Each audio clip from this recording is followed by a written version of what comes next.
السلام علیکم ناظرین، میں آج آپ کو بتانے کے لیے جا رہی ہوں میرمن کی جو لکھی ہوئی ہے سر چوتھے درویش کی جو کہ یہ داستان ہے، اور میں اس کو بارے میں آپ کو بتانے کے لیے جا رہی ہوں۔ باغ و بہار کا بہت ہی اہم اور فیمس حصہ ہے جو اس کے بارے میں آپ کو بتانے کے لیے جاتی ہوں۔ آئیے چلتے ہیں، میں آپ کو پڑھ کر سناتی ہوں اور اس کی تاریخ بھی میں آپ کو بتاؤں گی۔ آپ میری ویڈیو میں لاسٹ تک بنے رہیں۔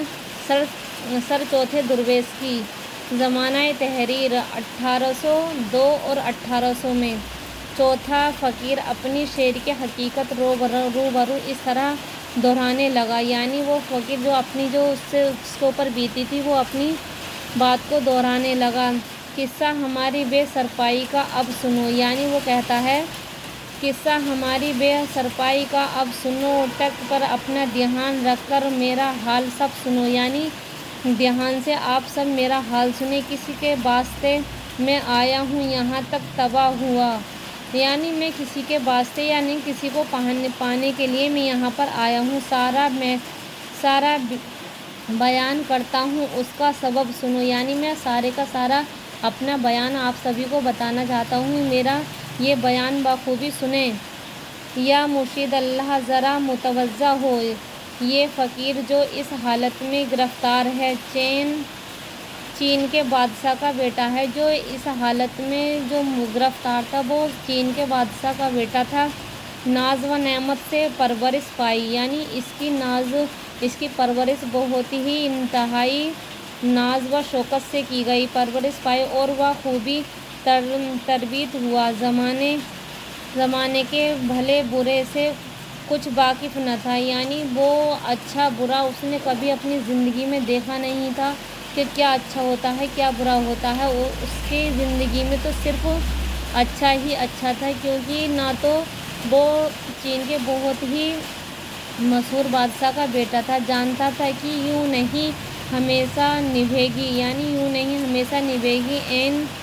ان کی فقری میں یہ حادثہ روزگار ہوا۔ کعبہ عالم جو والد اس یتیم کے ساتھ تھے، انہوں نے رحمت فرمائی۔ جان کندری کے وقت اپنے چھوٹے بھائی کو جو میرے چچا ہیں بلایا اور فرمایا کہ ہم نے تو سب مال ملک چھوڑ کر وہ کوچ کر گیا، لیکن یہ محبت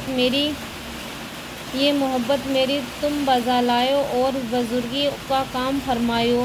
جب تلک شہزادہ جو مالک اس تخت 76 کا ہے، جو ان میں شور و سنبھالے اور اپنا گھر دیکھ بھالے کی نیابت کیچو اور صاحب عزت کا خراب نہ ہونے دیجیے۔ جب وہ بالغ ہو اس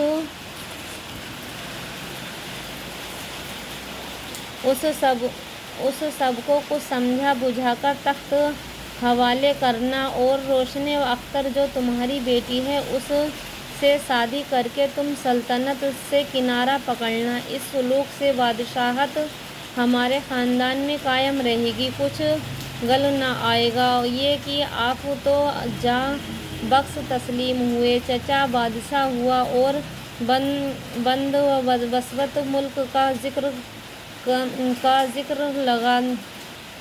لگا۔ مجھے حکم کیا کہ زمانے میں محل میں رہا کریں، جب تک جوان نہ ہو باہر نہ نکلے۔ یہ فقیر چوتھے برس کی عمر تک 14 برس کی عمر تک بیگانیت اور خواہشوں میں پالا گیا اور کھیلا کودا۔ چچا کی بیٹی سے شادی کی خبر سن کر شاد تھا اور اس امید پر بے فکر رہتا اور دل میں کہتا کہ اب کوئی دن میں بادشاہت بھی ہاتھ لگے گی اور کنترائی بھی ہوگی۔ دنیا و امید قائم ہے۔ ایک جیسی مبارک نام کی والد و مرحوم کی خدمت میں تربیت ہوا تھا، اور اس کا بڑا اعتبار تھا اور صاحب شعور و نمک حلال تھا۔ میں اکثر اس کے نزدیک جا بیٹھتا، پھر مجھے بہت پیار کرتا اور میری جوانی دیکھ کر خوش ہوتا اور کہتا کہ الحمدللہ اے شہزادے، اب تم جوان ہوئے، انشاءاللہ تعالی عنقریب تمہارا عموماً تجلی